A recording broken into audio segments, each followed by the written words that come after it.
भदोही कोतवाली क्षेत्र के जयरामपुर से गुमशुदा 3 किशोरों को पुलिस ने बरामद कर लिए।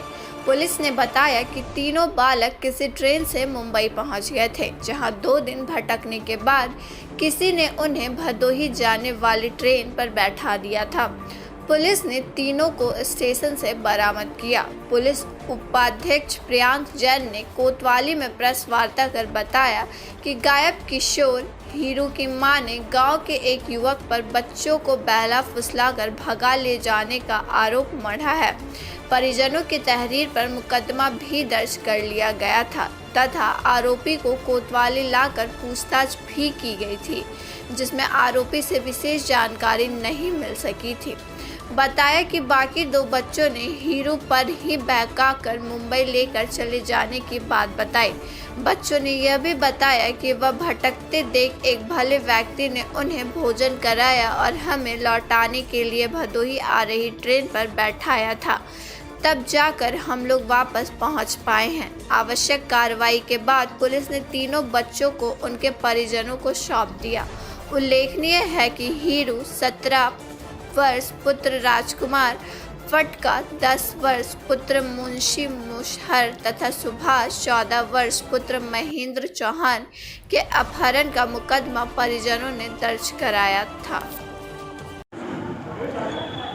ये पिछले 3 दिन पहले हम लोग को सूचना मिली थी कि हमारे क्षेत्र जयरामपुर से, ये थाना भदोही पड़ते हैं, 3 बच्चे कहीं गायब हो गए हैं।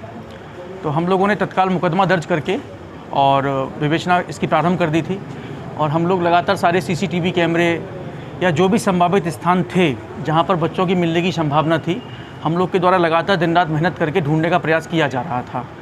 इसी क्रम में आज स्टेशन रोड पर जब हम लोग घूम रहे थे तो वहीं पे जो हमें तीनों बच्चे आते हुए दिखे, जिन्हें तत्काल हम लोग थाना भदोही उन्हें लेकर आए हैं और इनसे पूछताछ की गई। तो पूछताछ करने पर हम लोगों को ये मालूम पड़ा कि ये जो इसमें सबसे बड़ा लड़का है हीरू सन ऑफ राजकुमार चौहान, ये लड़का जो है इन दोनों छोटे बच्चों को अपने साथ लेकर मुंबई चला गया था और ये मुंबई गए और वहाँ पर चूँकि इस समय तूफ़ान आया हुआ है, आप सब लोग को पता है, तो वहीं से स्थिति बम्बई की ज़्यादा ठीक नहीं थी। तो तत्काल उसी समय स्टेशन से ही दूसरी गाड़ी में बैठकर आज दिन में 1 बजे भदोही स्टेशन पर उतरे और उतरते ही इन लोग को, चूँकि हम लोग मुस्तैद से इन्हें लगातार ढूंढ रहे थे, तो तत्काल हमारी निगाह इन पर पड़ी और हम इन्हें सीधे यहाँ से लेकर थाने पे ले आए हैं। और अभी आपने देखा होगा कि इनके माता पिता को हम लोगों ने सुपुर्द में दे दिया है और इस तरीके से तीनों ही नाबालिग बच्चे अपने अपने घर पे पहुंच गए हैं। किसी के ऊपर मुकदमा भी किया गया था?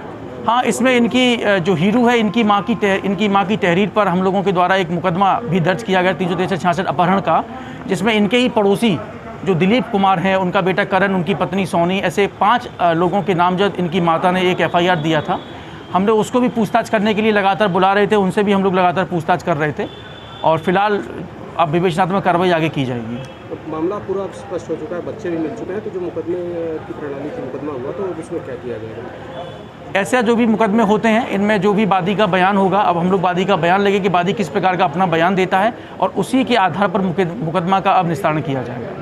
तो खत्म हो जाएगा सर जिसके ऊपर मुकदमा हुआ है, क्योंकि हाँ, लोग तो उसमें शामिल थे नहीं जिनके ऊपर आरोप लगाया गया था। आपकी बात बिल्कुल ठीक है। अब ये वादी के बयान पर डिपेंड करेगा कि अब वो क्या बयान देता है।